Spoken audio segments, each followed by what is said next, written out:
Welcome to part 3 of a 3-part series, Hanging High. I'd like to thank Darren Lynch, Grand Touring Concepts on YouTube and on the web also. He built these title pages for me. That's not what I'm good at. I'm no content creator. I'm a former Ford dealer tech. I started as a tech in the late 70s, and I've been full-time tuner for years, or somewhat full-time now. I'm tapering down. I'm in my mid-60s, so I'm tapering out of it completely. I'll make another change at the end of the year. Uh, I wanted to cover in this one what the vacuum leaks do and they don't do.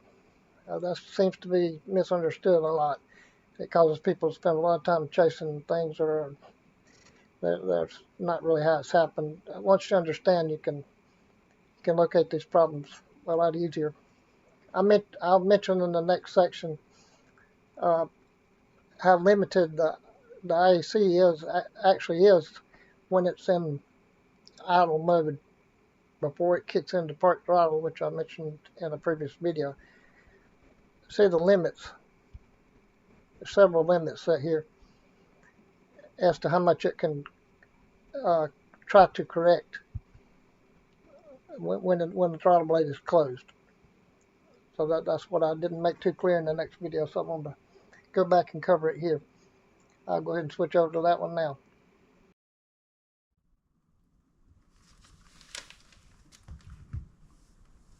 This will cover the effects of vacuum leaks and throttle body adjustments on mass airflow. It will not apply to MAP, any of the MAP type load sensing like speed density and some others. It does not apply to carburetors. On MAP or carbs, a lot of it be pretty much the opposite answers. Engine acts like a vacuum pump. At idle, it's pretty much fixed. It's going to pull in a certain amount of air constantly, unless an AC compressor or something's kicking on. That'll change it a little bit, but idle, it's not going to change a lot. Rich nor lean causes idle to go up and it make it come down. It really won't make it go up. The common way to set a carburetor's mixture screws is to use a tachometer once you get it to the highest RPM. That's your close to stoichiometric fuel mixture for a carb. Normally the mass air meter would measure in pounds per minute or kilograms per hour. I'm just going to use these random numbers for like a ratio, and I'm just going to call them units. It doesn't matter at all.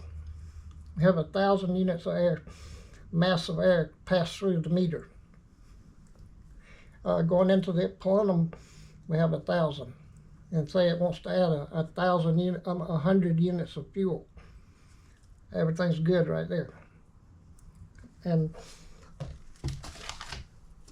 introduce a vacuum leak here. We'll just say that vacuum leak is 200 units. It's not going to pull 1,000 units through the mass airflow now. There's nowhere to put it. It's going to pull about 800. And it's going to calculate the fuel mixture, we'll say 80 units of fuel. So idle's going to come down with that vacuum leak. Like 99.9% of the time when you have a leak on mass airflow, that's what's going to happen.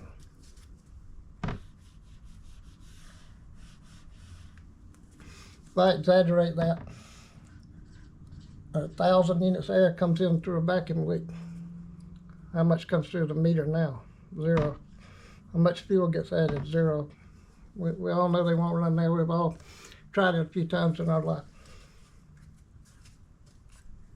What can happen here is now, due to the vacuum leak, maybe the car idles at 700 normally. It has been idling there for the last year. And now one day it's idling 600, 650. It's kind of surging, and not running good. And I come in here and crank open the throttle blade. Uh, this now becomes a path of least resistance. So more air will be drawn through here now and less through the vacuum, and fuel will get added, so idle will go back up.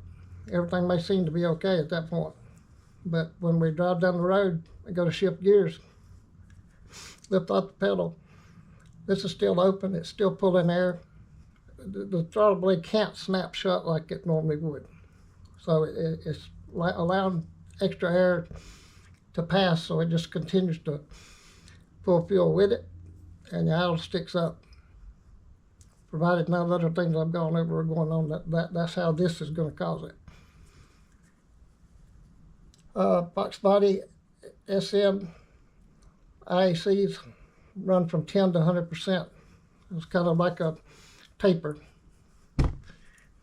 I see a lot of them come to me. They're idling like 10 or 15%, 25%. And I believe they're thinking that's good so it can pull the idle up. It doesn't need that. It's not necessary. It can pull it way higher than what you want it to. Stock will idle good 35 to 45. Shouldn't have a problem there. When they become modified, the engine wants more air, so you can either put it in through tuning, which is just reassigning the duty cycles. It's offset them. Or you could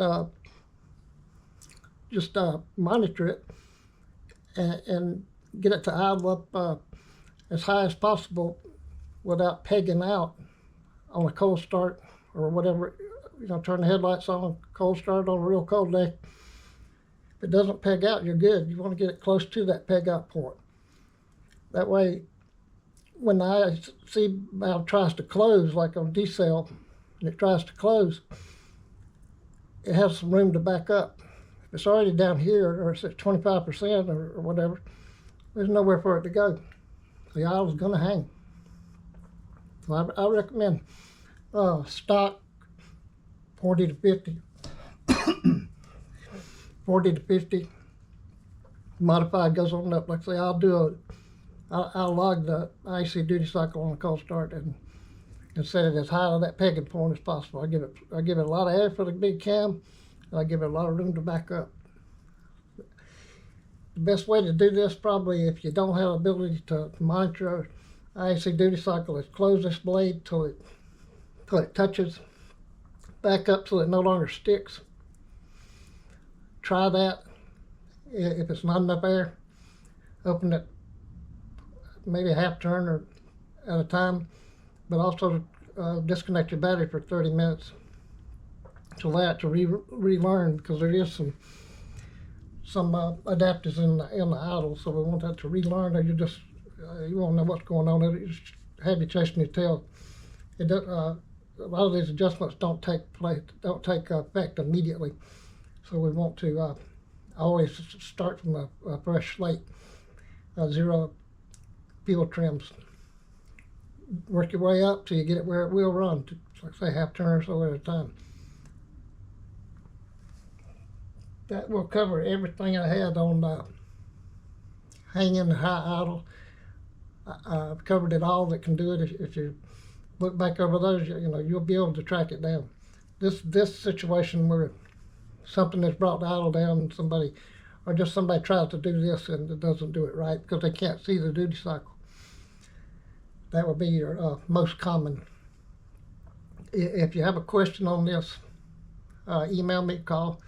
I'll try to walk you through it. I have some things posted up on how to try to estimate. It doesn't always work, but we try to estimate that idle reset. Because all the idle resets are doing is changing this duty cycle. If idle actually goes up, then something was wrong to start with. But say contact me if you have a question. We can always tune it out if you exhaust these possibilities. A lot of times that will be the case. It's just something, too many things have changed and they're out of balance, and we need to tune it out. Well, thanks for watching. Please like and subscribe. Have some more stuff out here soon. Thank you.